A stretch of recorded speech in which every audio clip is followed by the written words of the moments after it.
Palavra da Verdade, com Hernandes Dias Lopes. Hoje estamos refletindo sobre quem é o nosso Deus. É o Deus soberano. Isso significa que você e eu não cremos em acaso, você e eu não cremos em sorte, você e eu não cremos em azar, você e eu não cremos em determinismo cego, você e eu não cremos em coincidência, você e eu não cremos em sincretismo, em misticismo, você e eu não cremos em olho gordo, você e eu não cremos em feitiço para crente, você e eu cremos que Deus dirige o nosso destino. Você e eu cremos que o nosso Deus é autoexistente, é infinito, é imenso, é eterno, é imutável, é onipotente, é onipresente, é onisciente, é transcendente, é maior que tudo quanto Ele criou. Hoje eu gostaria de expor um texto bíblico onde essas verdades também vão estar postas, e peço a você que abra sua Bíblia comigo, por gentileza, no livro de Apocalipse, capítulo 1. Apocalipse, capítulo 1. Farei a leitura a partir do verso 5, a parte B do verso, até o verso 18. Lido o texto, por favor, não feche sua Bíblia, eu preciso que você acompanhe comigo esta exposição. Começando com a parte B do verso 5, está escrito: aquele que nos ama e pelo seu sangue nos libertou dos nossos pecados e nos constituiu reino, sacerdotes para o seu Deus e Pai, a Ele a glória e o domínio pelos séculos dos séculos. Amém. Eis que vem com as nuvens, e todo olho verá, até quantos o traspassaram, e todas as tribos da terra se lamentarão sobre ele, certamente. Amém.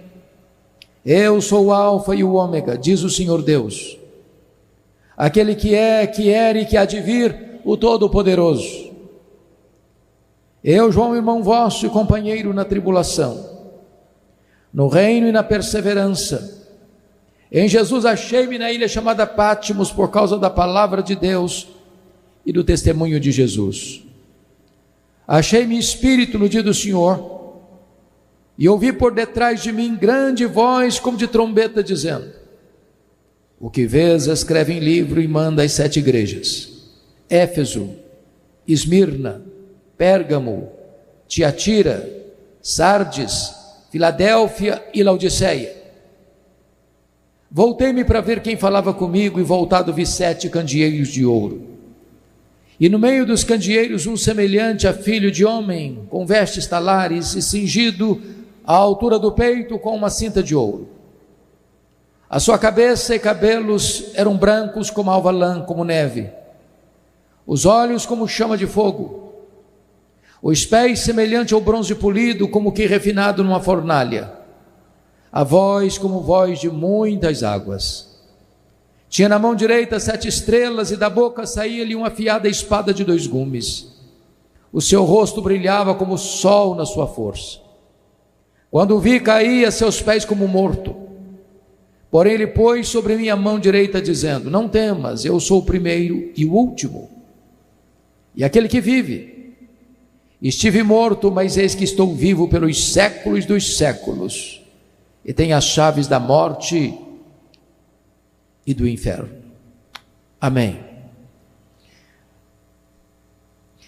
Meus amados, os dias mais sombrios da igreja primitiva começaram, muito obrigado, querido, desde o momento em que o imperador Nero assumiu o comando do Império Romano no ano de 54 da era cristã. Já tinham passado pelo poder César Augusto, Tibério César, Calígula e Cláudio. Nero é um homem cruel, violento, devasso, um homem que mandou matar a própria mãe. Desde que ele assumiu o governo de Roma, é que as nuvens escuras, preanunciando a chegada de uma grande tempestade sobre a igreja, já se formavam. 10 anos depois que ele assumiu o poder, precisamente no dia 17 de julho do ano 64, uma tragédia acontece no Império. A capital, a cidade de Roma, a mais rica, mais populosa e mais poderosa cidade do mundo da época, considerada a cidade eterna, com mais de 1 milhão de habitantes, foi criminosamente incendiada. Foram 7 noites e 6 dias de incêndio, de 17 a 24 de julho. Quando o incêndio acabou, a cidade estava devastada. Dos 14 bairros de Roma, 10 foram destruídos pelas chamas. Os 4 bairros restantes, densamente povoados por judeus e cristãos, dão a Nero um álibi para colocar a culpa do incêndio de Roma nos cristãos. E começa um verdadeiro massacre. Os crentes começaram a ser crucificados e queimados vivos para iluminar as noites de Roma. 2 anos depois, ano 56, ano 66, explode a guerra judaica em Israel. Uma sinagoga fora profanada em Cesareia Marítima, e os zelotes que nunca foram favoráveis ao governo de Roma em Israel se rebelaram contra Roma. Roma manda para lá o general Tito Flávio para contornar aquele motim. 2 anos depois, ano 68, Nero é deposto pelo Senado romano e comete suicídio. 2 anos depois, ano 70, a rebelião em Israel está incontrolável. O general Tito cerca a cidade de Jerusalém e invade a cidade de Jerusalém, destrói o templo de Jerusalém, dispersa os judeus para a mais longa diáspora de todos os tempos, desde o ano 70 a 14 de maio de 1948. Nesse mesmo ano 70, o imperador Vespasiano inaugura em Roma o anfiteatro da morte, o Coliseu Romano, que numa festa de 100 dias de inauguração, mais de 10 mil crentes foram mortos com requinte de crueldade, jogado na arena para os cães morderem, para os touros pisarem, para os leões esfaimados da Líbia devorarem, um verdadeiro banho de sangue. Ano 81, assume o governo de Roma Domiciano. Este homem era tão cruel que ele foi considerado um segundo Nero, ou um Nero redivivo.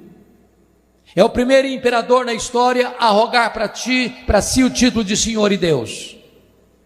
Foi esse imperador que deporta o apóstolo João, então pastor da igreja de Éfeso, para uma colônia penal, para uma ilha vulcânica, para uma ilha do mar Egeu conhecida como Ilha de Patmos. É digno de nota que a essas alturas todos os demais apóstolos do Senhor Jesus já estão mortos, e mortos pelo viés do martírio. João é o último representante do colégio apostólico. A intenção de Domiciano certamente era calar a voz do último apóstolo de Jesus e jogar uma pá de cal sobre a igreja tão sofrida. Mas quando todas as portas se fecharam para João na terra, Deus abriu-lhe uma porta no céu e disse: sobe para aqui, e eu te mostrarei não as coisas que talvez aconteçam, não as coisas que podem acontecer, eu te mostrarei as coisas que devem acontecer. Nas horas mais sombrias da história, quando a igreja está sendo acuada por toda a fúria do diabo, sentindo o bafo do inimigo, o nosso Deus ainda continua no trono, e é Ele quem conduz os destinos da sua igreja. Era um dia de domingo, era o dia do Senhor, quando João escuta atrás dele uma voz como voz de trombeta dizendo: o que vês, escreve em livro e manda às 7 igrejas: Éfeso, Esmirna, Pérgamo, Tiatira, Sardes, Filadélfia e Laodiceia. Quando ele se volta para ver quem falava com ele, ele não vê quem falava com ele. Ele vê as 7 igrejas. E no meio das igrejas, um semelhante a filho de homem. Quem é este que ele vê? Este é aquele que é tudo na eternidade. Este é aquele que é tudo na história.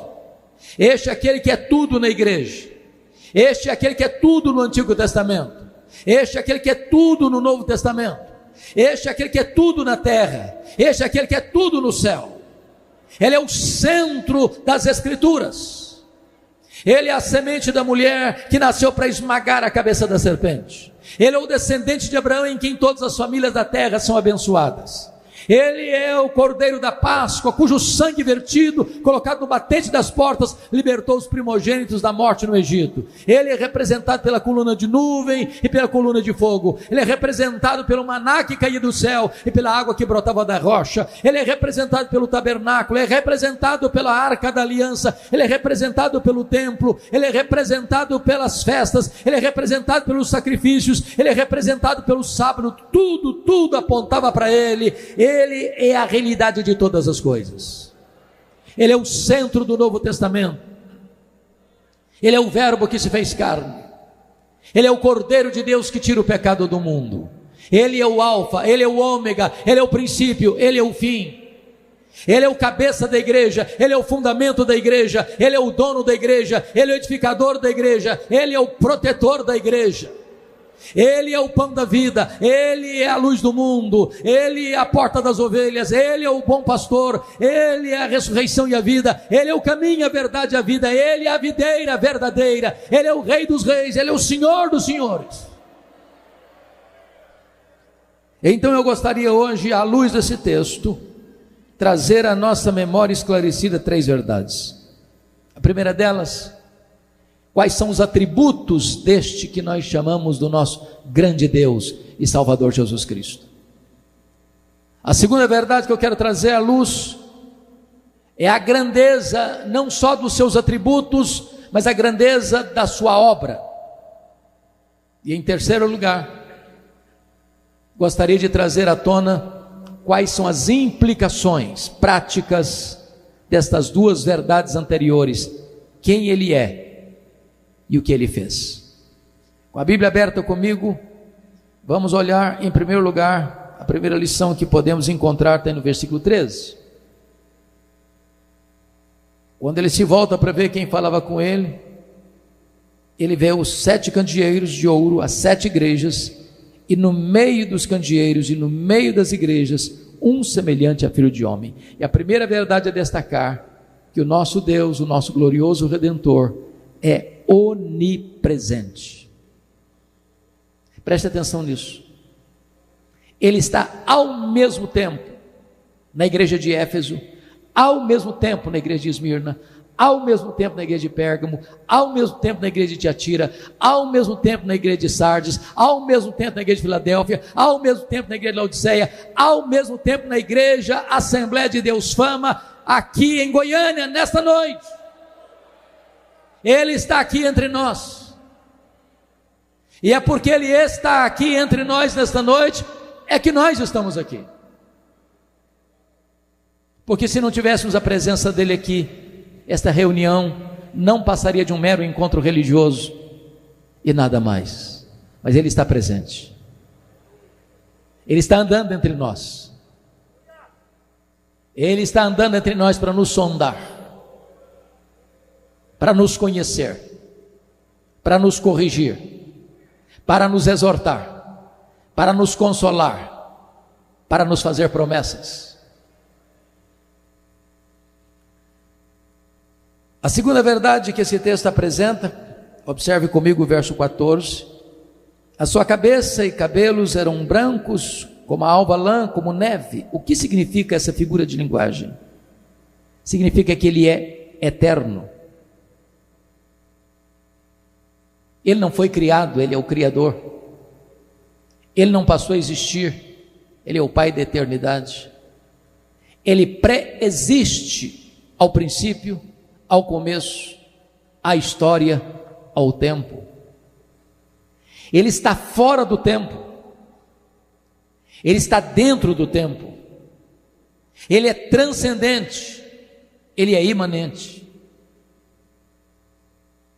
Ele existe antes que o mundo existisse. Ele não precisou criar para ser Deus, já o era antes de ter criado todas as coisas.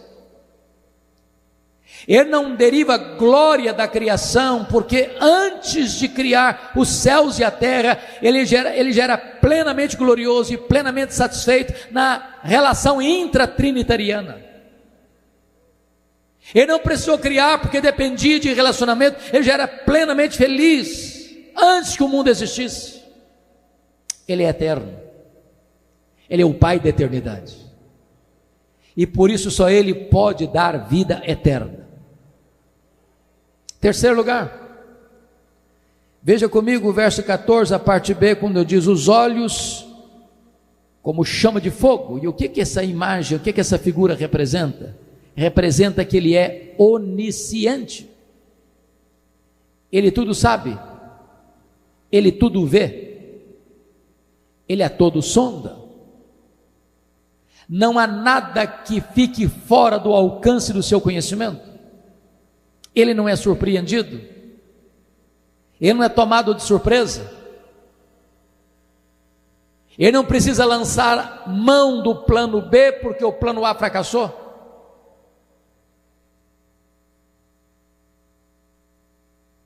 Ele sabe todas as coisas, Ele conhece todas as coisas, o revelado e o oculto, o que os homens conhecem e aquilo que os homens ainda não conhecem. É por isso que há um estribilho nas 7 cartas, e o estribilho é este: eu conheço, eu conheço, eu conheço, eu conheço, eu conheço, eu conheço, eu conheço. Para 5 igrejas ele usou a mesma expressão: eu conheço as tuas obras. Ele sabe o que você não sabe, Ele conhece o que o seu marido não conhece, o que a sua mulher não conhece, o que seus filhos não conhecem, o que seus pais não conhecem, o que o seu pastor não conhece.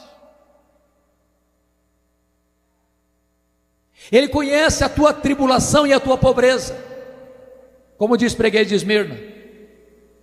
Ele sabe os gemidos da sua alma, Ele conhece o choro que escorre em lágrimas amargas pelo seu rosto, Ele sabe as dores que você sente, Ele conhece os dramas da sua existência, Ele conhece as suas noites indormidas, Ele conhece as suas madrugadas insones, Ele conhece a dor que pulsa e lateja no seu peito, Ele conhece os seus dramas, Ele conhece os seus recalques, Ele conhece os seus medos, Ele conhece as feridas do seu coração, Ele sabe quem é você, Ele conhece o seu passado, Ele conhece o seu presente, Ele conhece o seu futuro, Ele tudo sabe, Ele tudo vê, Ele é todo som.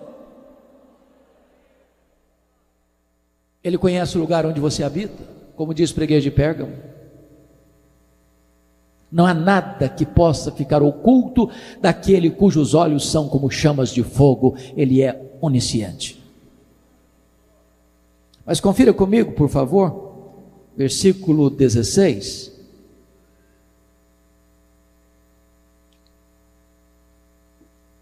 Aí no versículo 15: os pés semelhantes ao bronze polido, como que refinado numa fornalha. O que significa essa expressão? Significa que Ele é onipotente, ninguém pode ameaçá-lo, ninguém pode derrotá-lo, ninguém pode diminuí-lo, ninguém pode colocá-lo contra a parede. Às vezes, os homens, do topo da sua arrogância e do pedestal da sua tolice, tentam escarnecer de Jesus, achando que vai diminuí-lo. Recentemente, o patrono dos agnósticos da Inglaterra, Richard Dawkins, escreveu um livro ruidoso, Deus um delírio. E houve tanto ruído nos meios acadêmicos, agora vai desbancar a Bíblia, agora vai desacreditar Jesus, agora um acadêmico intelectual enxovalhou o cristianismo. E eu pergunto a vocês, onde está o livro Deus um Delírio? Nem com promoção ninguém está comprando mais. E a Bíblia continua sendo traduzida, impressa e distribuída no mundo todo.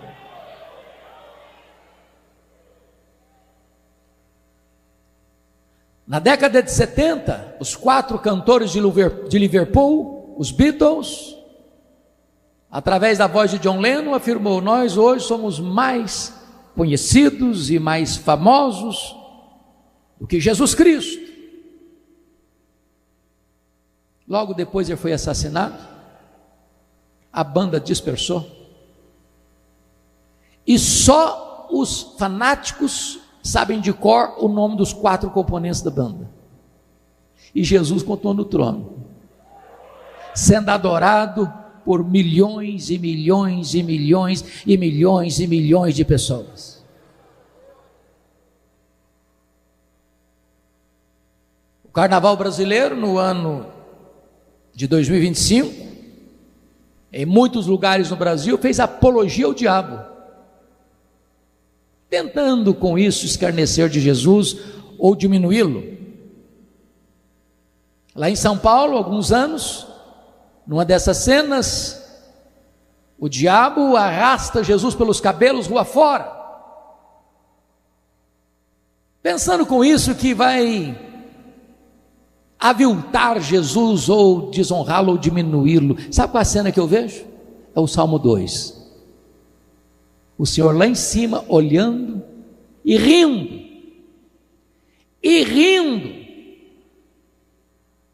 porque Ele, Jesus, quem dá a vida e quem tira a vida, Ele quem exalta, Ele quem humilha, Ele quem põe no trono, Ele quem tira do trono,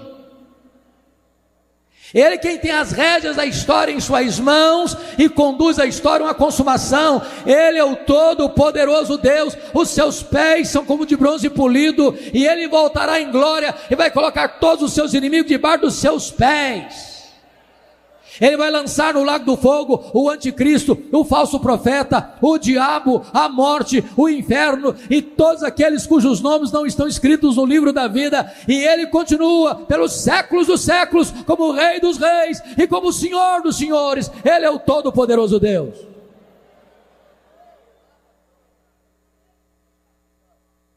Mas notem comigo, versículo 15 ainda, está escrito: a voz como voz de muitas águas. O que significa isso? Significa que Ele é irresistível. A sua voz é poderosa. A Bíblia diz que foi pela sua voz, pela sua palavra, que Ele trouxe à existência as coisas que não existiam. Ele criou todas as coisas pelo poder da sua palavra. A sua voz, diz a Bíblia, é poderosa a ponto de fazer o deserto estremecer, rebentar com os cedros do Líbano. Ele dá uma ordem e o sol para, Ele dá uma ordem e as estrelas aparecem, Ele dá uma ordem e o mar se acalma, Ele dá uma ordem e o vento cessa, Ele dá uma ordem e a doença tem que ir embora, Ele dá uma ordem e os demônios têm que bater em retirada, Ele dá uma ordem e os anjos saem para obedecê-lo. E nesta noite, nesta casa, esta voz está ecoando, a voz do Evangelho, a voz do Todo-Poderoso Deus, a voz das Escrituras. Mas notem mais, versículo 16: tinha na mão direita 7 estrelas, e da boca saía-lhe uma afiada espada de 2 gumes. Significa isso que Ele é vitorioso, invicto. Irmãos amados, às vezes se imagina que este mundo vai viver a batalha final como se lá estivessem tanques de guerra, armas de alto calibre, medida de forças de exércitos humanos, para vencer o anticristo e a sua corja. Mas a Bíblia está dizendo, e a Bíblia diz que o Senhor matará o anticristo, não com um exército de homens bem equipados, mas matará o anticristo com o sopro da sua boca, com a espada que sai da sua boca. Ele é o Todo-Poderoso Deus. Nós estamos vivendo dias difíceis hoje. Estava lendo as notícias ontem. Já se fala em ameaça de terceira guerra mundial. A Rússia, um tanto quanto acuada, falando que está pronto para uma conflagração mundial. E também foi um presidente russo, Mikhail Gorbachev, em 1985, quando escreveu o livro Perestroika, afirmou que naquela época nós já tínhamos arsenal nuclear para destruir o planeta 27 vezes. Disse que se houvesse uma terceira guerra mundial, não haveria nem vencedores e nem vencidos. E quando você lê segunda carta de Pedro, capítulo 3, diz que os céus, a terra e as obras que estão na terra se desfarão, abrasados, incendiados. Hoje sabemos que num apertar de botões, o planeta pode arder em chamas. Mas quem vai apertar esse botão não é o homem. Quem vai consumar a história não é o homem. Quem tem a palavra final não é o homem. Ninguém pode resistir àquele que é o vencedor invicto em todas as batalhas. Ele é o vencedor.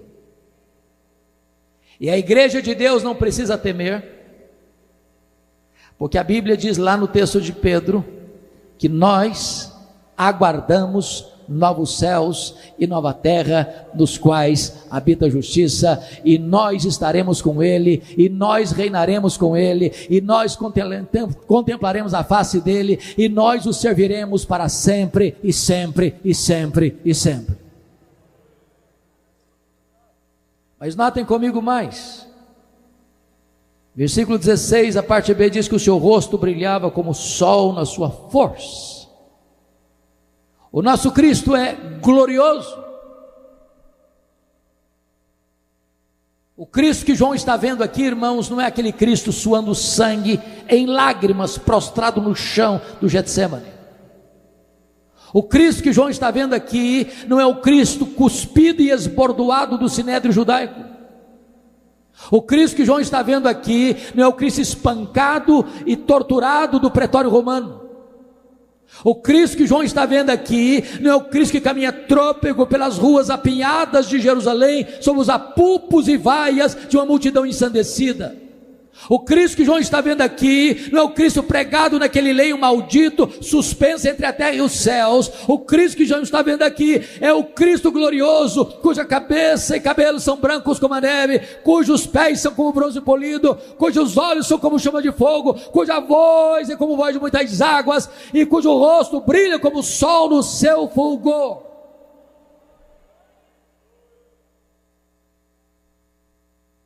Mas notem, versículo de número 17, diz que quando João o vê, quando o vi, caí a seus pés como morto. Pastor Abinair, é uma coisa tão interessante observar nas Escrituras. Todas as pessoas que contemplaram o Senhor na sua glória, tiveram um profundo impacto. Um profundo impacto. Isaías gritou: ai de mim, estou perdido. Diante da manifestação da glória de Deus, Jó disse: eu te conhecia só de ouvir, mas agora os meus olhos te veem, por isso eu me abomino no pó e na cinza. Pedro disse: afasta-te de mim, Senhor. Paulo diz: miserável homem que eu sou. João cai como morto aos seus pés. É impossível estar na presença daquele que é o glorioso Deus sem ter um profundo impacto na vida. E João, que era o mais próximo discípulo de Jesus, cai como morto aos seus pés. Mas o Cristo da glória também é o Cristo da restauração, porque está escrito aí: porém ele pôs sobre mim a mão direita, dizendo: não temas, não tenhas medo, eu sou o primeiro e eu sou o último. Eu estive lá no começo, eu vou estar lá no fim, e eu estou com você no processo. Não tenha medo, João, porque eu já estive morto, mas eu estou vivo pelos séculos dos séculos. Nós não estamos aqui adorando o Cristo que esteve vivo e está morto, nós estamos aqui adorando o Cristo que esteve morto, mas está vivo pelos séculos dos séculos. Nós estamos adorando aqui ao Cristo que entrou nas entranhas da morte, arrancou o aguilhão da morte, matou a morte e ressuscitou, inaugurando a imortalidade. E Ele é a ressurreição e a vida, e se você crê nele, você nunca morrerá eternamente, mas já passou da morte para a vida. Não tenha medo, João, porque eu tenho as chaves da morte e do inferno. Quem tem as chaves tem autoridade, quem tem as chaves tem o poder, quem tem as chaves tem o comando. Jesus manda no céu, Jesus manda na terra, Jesus manda no inferno. O diabo não tem o poder, quem tem o poder sobre o inferno é o Senhor Jesus Cristo. Lá ele vai ser atormentado de dia e de noite, pelos séculos dos séculos, mas o Cristo da glória, a quem servimos e adoramos, é o que tem as chaves da morte e do inferno. Você não precisa ter medo, você pode adorá-lo nesta noite.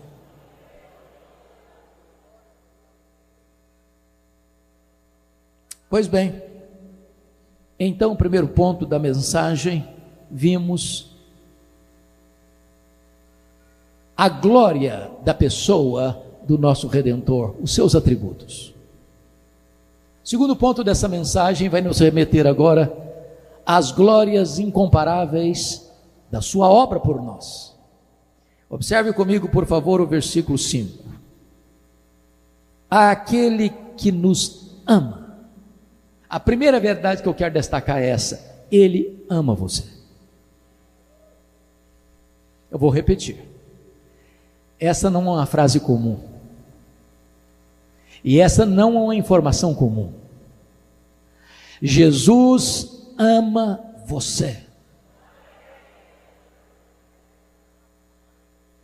Ele ama você com amor eterno. O céu e a terra não existiam ainda. Você não tinha sido concebido ainda. E Jesus já tinha o coração dele em você, antes que o mundo fosse criado.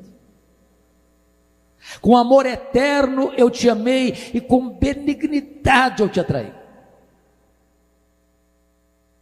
Lá em João 13, versículo 1, Jesus disse para os seus discípulos: tendo amados os seus que estavam no mundo, amou-os até o fim. E não amou-os até o fim porque eram bons, porque eram virtuosos, porque eram merecedores. É só ler os evangelhos para você perceber quão contraditórios eles eram, quão falhos eles eram, quão difíceis eles eram, quão endurecidos eles eram, quão incrédulos eles eram, quão complicados eles eram. Eu quero dizer para você que apesar de você, apesar de mim, apesar de nós, dos nossas contradições, dos nossos paradoxos, Jesus nos ama, e Ele continua nos amando, e Ele continua nos amando, e Ele continua nos amando. Não há nada que você possa fazer para Ele amar você mais, não há nada que você possa fazer para Ele amar você menos. Ele ama você com amor eterno e perseverante. Perdoe-me se isso vai lhe decepcionar. Ele não ama você por causa de você. Ele ama você apesar de você. A causa do amor dele por nós não está em nós, está nele. Não fomos nós quem o amamos primeiro e então ele nos passou a amar. Não, ele nos amou primeiro. O nosso amor por ele é o refluxo do fluxo do amor dele por nós. Ele não nos ama por causa das nossas virtudes, Ele nos ama apesar dos nossos pecados. Ele não nos ama por causa dos nossos méritos, Ele nos ama apesar dos nossos deméritos. Ele nos ama com amor abundante, derramado pelo Espírito Santo em nosso coração. Ele nos ama com amor imerecido, porque Ele nos amou quando éramos fracos, ímpios, pecadores, inimigos. Ele nos ama com amor provado. Deus prova o seu próprio amor para conosco pelo fato de ter Cristo morrido por nós, sendo nós ainda pecadores. Por favor, nunca duvide do amor de Jesus por você. Ele não escreveu nas nuvens em letras de fogo: eu te amo. Ele esculpiu na cruz do Calvário: eu te amo. A segunda verdade está aí no versículo 5 ainda. Está escrito: e pelo seu sangue nos libertou dos nossos pecados. A primeira verdade é que Ele ama você. A segunda verdade é que Ele morreu por você.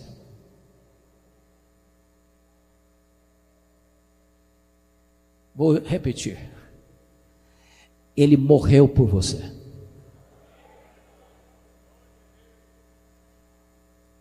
Ele não foi para aquela cruz porque sucumbiu ao poder de Roma. Ele não foi para aquela cruz porque a soldadesca romana, aliada à soldadesca do Sinédrio, prevaleceu sobre ele e contra ele no Getsêmani. Ele não foi para aquela cruz porque seus discípulos o abandonaram. Ele não foi para aquela cruz porque Judas o traiu. Ele não foi para aquela cruz porque Pedro negou. Ele não foi para aquela cruz porque o Sinédrio costurou pesadas acusações contra ele. Ele não foi para aquela cruz porque Pilatos covardemente o sentenciou. Ele não foi para aquela cruz porque os soldados romanos o pregaram no lenho. Ele foi para aquela cruz voluntariamente, decisivamente, deliberadamente, conscientemente, como um rei caminha para a sua coroação. Ele foi porque o Pai o deu por amor. Ele foi voluntariamente porque Ele amou você e morreu por você. Mas notem, Ele morreu para que pelo seu sangue Ele nos libertasse dos nossos pecados. E há duas coisas aqui dignas de nota. Primeiro é que o pecado então escraviza, porque se você precisa de libertação, é porque então você é cativo. O pecado escraviza. Quem pratica o pecado é escravo do pecado. E há muitas pessoas prisioneiras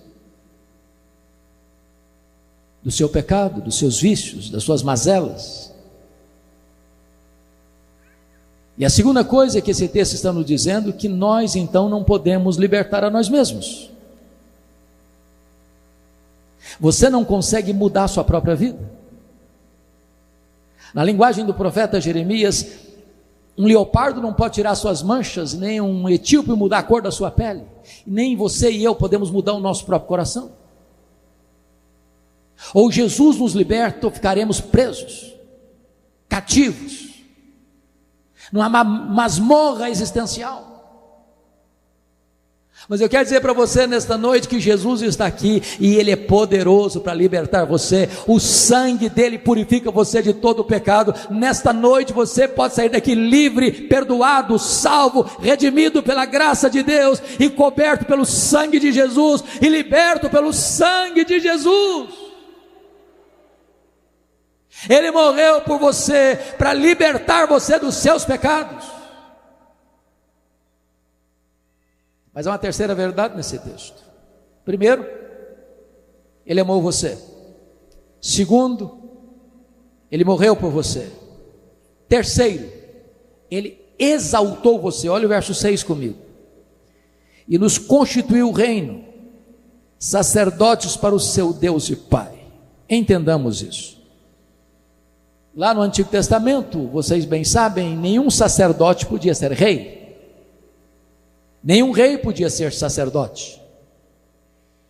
Quando o rei Uzias, depois de décadas no poder, do topo da sua tola vaidade, quis ocupar o ofício de sacerdote e entrou no templo para queimar incenso, Deus o puniu com a lepra.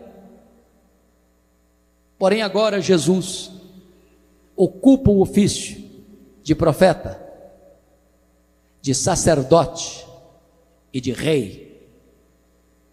E agora você que crê em Jesus é constituído por Ele como sacerdote e como rei. Corre em suas veias mais do que sangue azul. Você é filho do Rei dos Reis e do Senhor dos Senhores. Agora o véu do templo rasgou de alto a baixo. Agora você tem livre acesso à sala do trono. Agora você não precisa de intermediário para chegar até Deus. Você não precisa de um guru espiritual para interceder por você ou representar você diante de Deus. Você é sacerdote, você é rei, a sala do trono está aberta. Você pode falar com Ele a qualquer hora, em qualquer lugar, em qualquer circunstância. Você tem livre acesso à presença do Rei dos Reis e do Senhor dos Senhores. Você já está sentado com Ele nas regiões celestes, acima de todo o principado e potestade. Bendito seja Deus. Mas em último lugar, quarto e último lugar,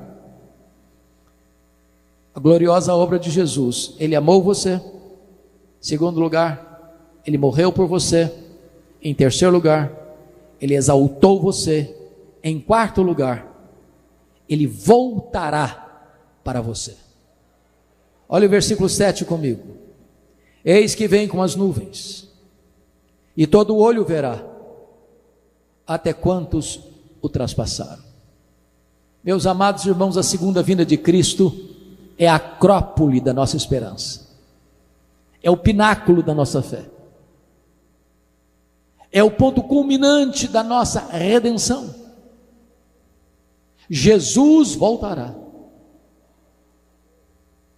Como Ele voltará? A Bíblia diz que Ele voltará pessoalmente. Está lá em Atos 1, versículo 11. O mesmo Jesus que subiu é o Jesus que vai descer. Ele não vai mandar um mensageiro, um arauto, um serafim, um querubim, um arcanjo, um anjo. Ele mesmo voltará. Segundo, Ele voltará visivelmente. Todo olho verá. Não haverá deserto tão solitário, não haverá montanha tão alta, não haverá caverna tão profunda, não haverá região rural tão distante, não haverá metrópole tão congestionada que prive todos de olharem e verem Jesus vindo na sua glória. Todo olho verá. E Jesus nos alertou. Não sabemos o dia, não sabemos a hora, mas alertou-nos a estar preparados, porque pode ser que Ele venha à tarde, pode ser que Ele venha à noite, pode ser que Ele venha de manhã ao cantar do galo. O que eu posso afirmar a vocês é que Jesus voltará à tarde, voltará à noite, voltará de manhã ao cantar do galo. Se Ele voltar de manhã no Brasil, vai voltar de noite no Japão.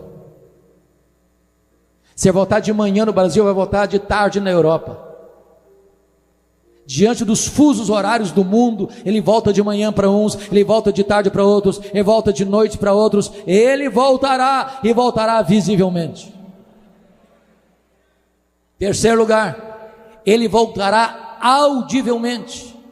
Ouvida a voz do arcanjo e ressoada a trombeta de Deus, Ele voltará. Se a segunda vinda vai ser o fato mais público da história, há de ser também o fato mais sonoro da história. Como Ele voltará? Quarto lugar, Ele voltará repentinamente. Vai ser como um relâmpago que risca os céus do oriente ao ocidente. Na linguagem do apóstolo Paulo, vai ser como abrir e fechar de olhos. Na linguagem de Paulo ainda vai ser num instante. E a palavra instante no grego é a palavra átomos, de onde vem a nossa palavra átomo. Representa abrir e fechar de olhos, faiscar de uma estrela, o dardejar da cauda de um peixe. Sabe o que significa isso? ou você tem azeite na sua lamparina, ou não haverá chance de você se preparar de última hora. Mas ainda em quinto lugar, ele voltará inesperadamente. Vai ser como ladrão de noite, ou como ladrão que vem, você não sabe a hora que chega.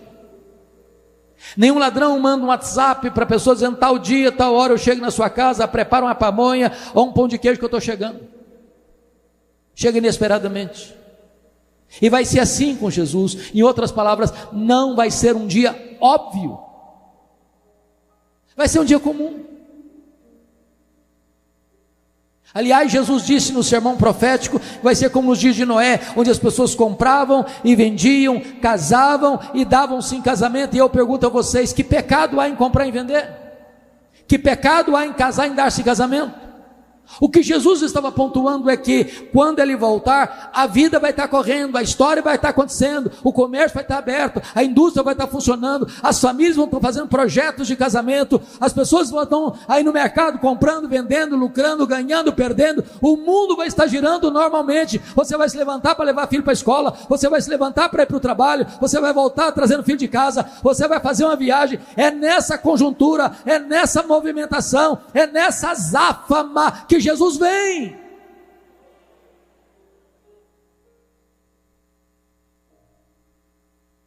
Prepara-te, ó Israel, para te encontrares com o teu Deus.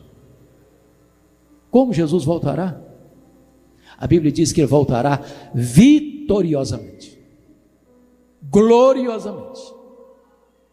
E a Escritura diz que ele vem, se assenta no trono para julgar as nações,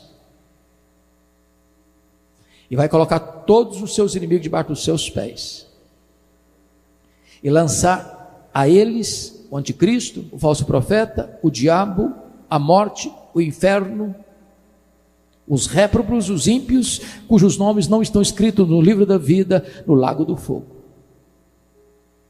E ele vai dizer para a sua igreja: vinde, benditos de meu Pai, entre na posse do reino, que vos está preparado desde a fundação do mundo. E nós entraremos para as bodas do Cordeiro, uma festa que nunca mais vai acabar.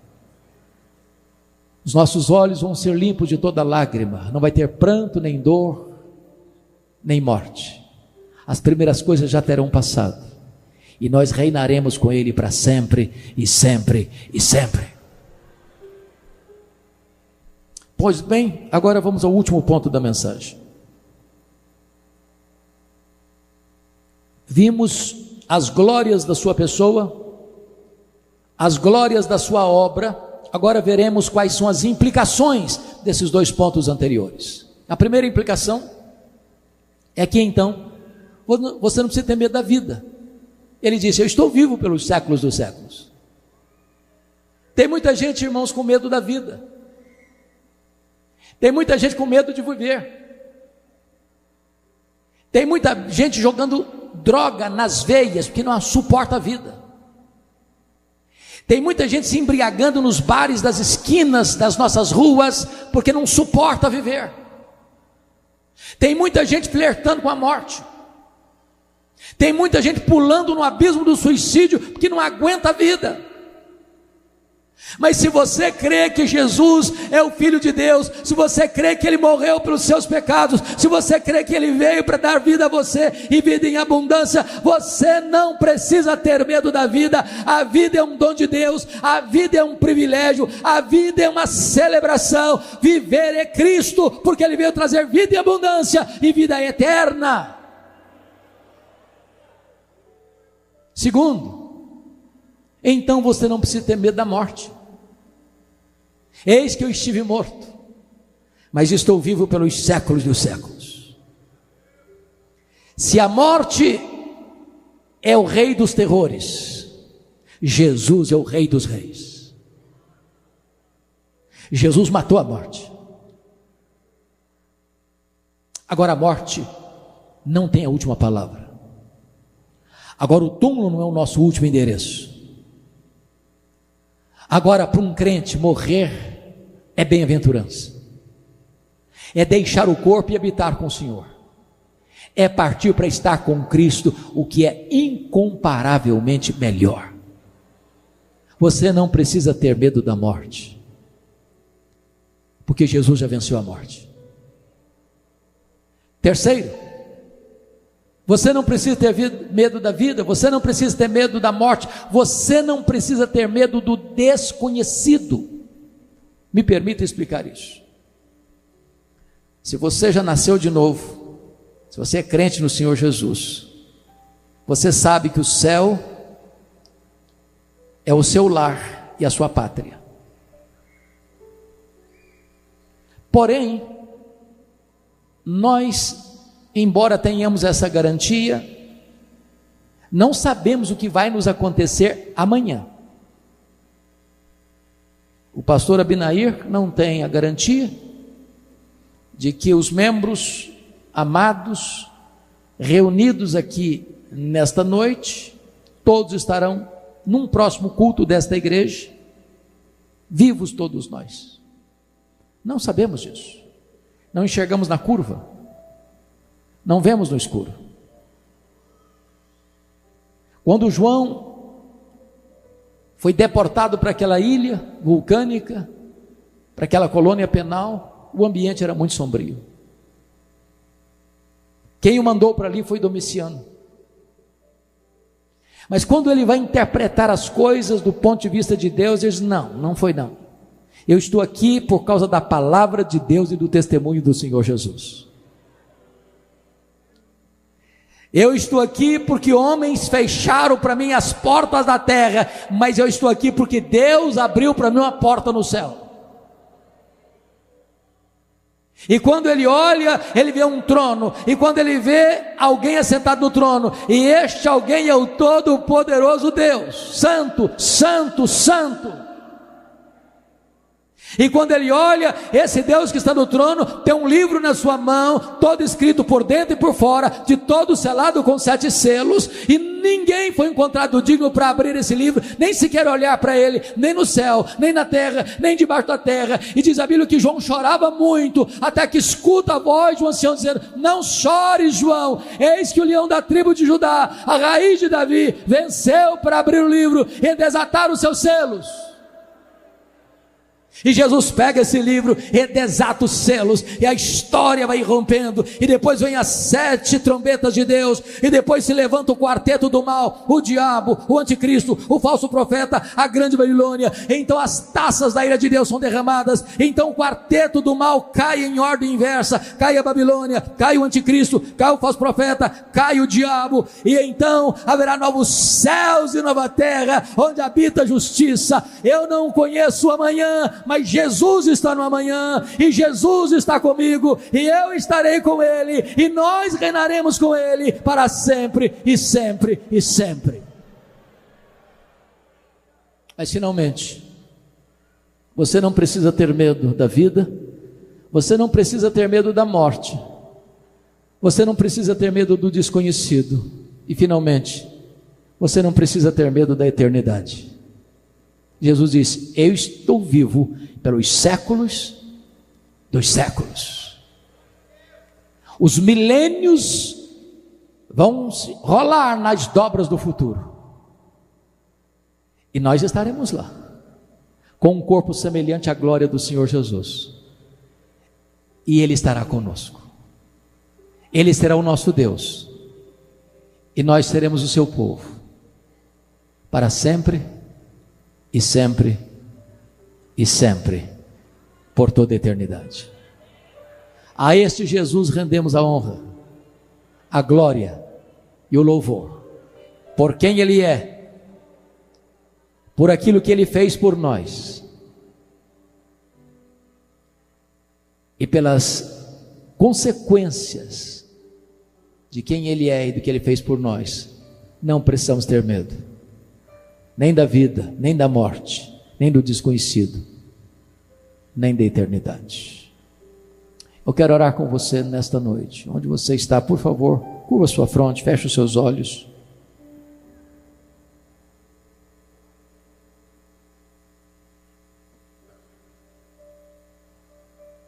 Este Jesus está aqui, andando no meio da sua igreja.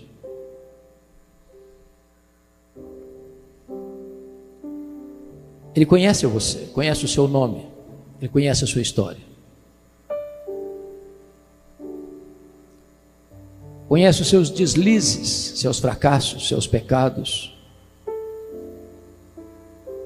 Mas Ele nunca desistiu de você. Ele nunca abriu mão da sua vida. Ele está aqui hoje, poderoso para salvar, poderoso para restaurar, poderoso para perdoar, poderoso para recomeçar uma nova história com você.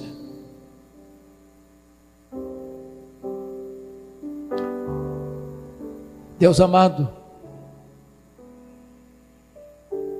a tua palavra foi lida e foi exposta, mas temos plena consciência de que só podemos falar aos ouvidos. Só o teu Espírito pode falar aos corações. O que podemos te pedir é que tu tires o tampão dos nossos ouvidos, a venda dos nossos olhos, e que tu toques o nosso coração. Tu conheces, meu Deus, cada pessoa que entrou aqui hoje, como cada uma entrou aqui hoje. E nós cremos, ó Deus, que hoje é o dia oportuno da salvação, que hoje é o dia da oportunidade. Então segreda o coração de cada pessoa, aquela obra que ninguém pode imitar e nem fazer, a obra poderosa do Espírito Santo que transforma, que faz tudo novo. E nós te renderemos todo o louvor e toda a glória pela manifestação da tua graça em nosso meio nesta noite, em nome de Jesus, amém.